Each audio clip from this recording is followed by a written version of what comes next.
Welcome back. I'm Odyssey, and I got a redstone tutorial for you today. It's been a while, but we're back. And the subject of today is obviously item frame selectors. Now, I really like these things. I use them quite a bit, even though they have their limitations. So, for example, you're limited to 8 outputs, but I just find them to be very, I don't know, I like the user interface. I like being able to see the selection, and I just like the way you interact with them. So, I think a lot of other people like them as well. And so I got a version of an item frame selector for you to build, and it's a really cool one. Now it's an improvement on a pre-existing design I did.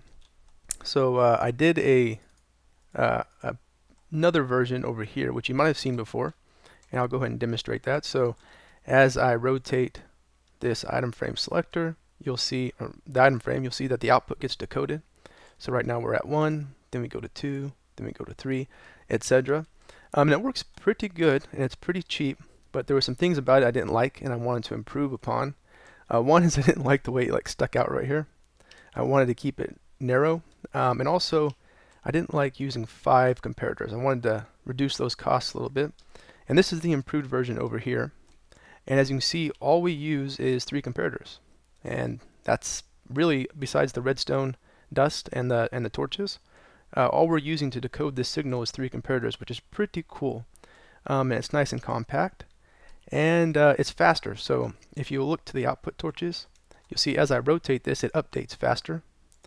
Whereas this one over here it lags behind a little bit because of the 2 comparators. So there's an extra tick delay, which kind of annoyed me. So it's nice to have fixed that.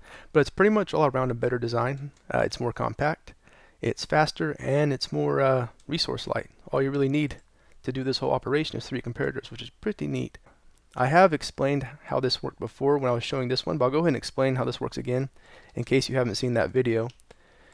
So what I'm basically doing here is I'm splitting the signal into 2 directions. So we got signal strength being pulled from this item frame with this comparator, and we're sending it 2 ways. One goes into this comparator here and powers down this line of torches, and the other one goes to this comparator and subtracts from a full signal strength of 15. So if I break this right here, and I go back to 1.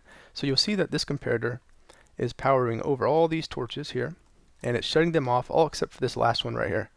Now as I increase the signal strength, it subtracts from this comparator, which pulls back this line of redstone, allowing those torches to turn on.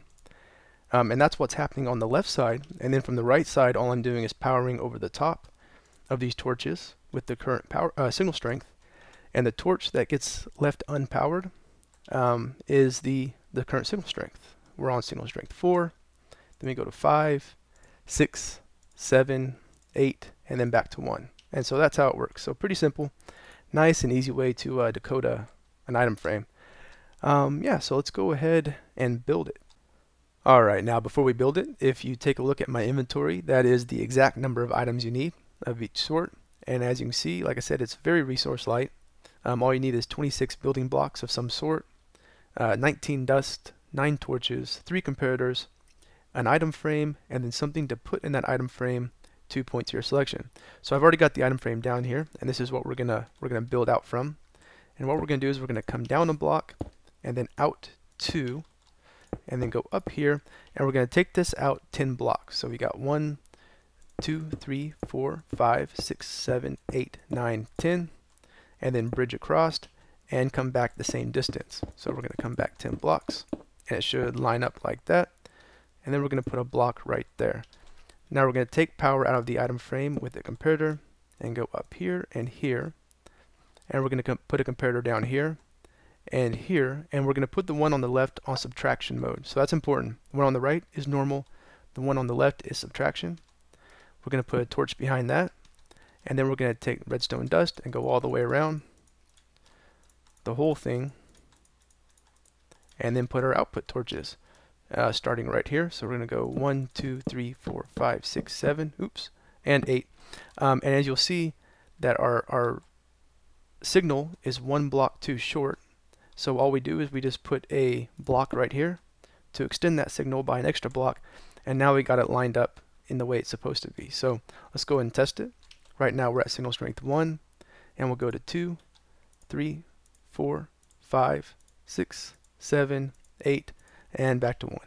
And there you go. It's that simple. So pretty quick and easy build. I would call it very survival friendly, and just about anyone should be able to build that. And there you go. There's your easy to build item frame selector. Use it to go make something really cool. I really like these things. I'll continue to use them in the future. And if you're playing on a server or something and you put one of these in your base, I think people will think it's pretty cool because they tend to like these things with nice visual interaction and stuff. So yeah, hopefully you guys enjoyed it, and thanks for watching.